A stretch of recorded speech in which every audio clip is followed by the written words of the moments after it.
Hello বন্ধুরা, আজকে সকালবেলা একটা নতুন লুচি মতন করা শিখেছি, পুরভরা। হ্যাঁ, মানে ওই কচুরি টাইপেরই হবে আর কি। তা সেইটাই তোমাদের সামনে দেখাচ্ছি।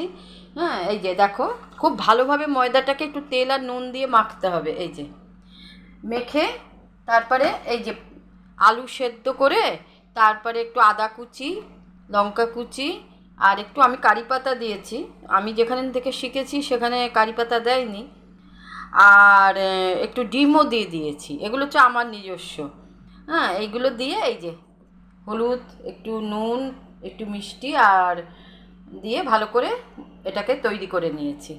নিয়ে এই যে একটা বেলা হয়ে গেছে, এই যে একটা বেলা হয়ে গেছে, এই যে ভেতরে পুর ভরা আছে, আর একটা হচ্ছে। এই যে এবার এটাকে পুরো মুড়ে নিয়ে আবার একটু বসিয়ে তারপরে আবার একটু বেলে দেব।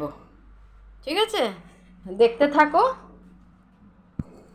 ও বাবা, 1 মিনিট হয়ে গেছে।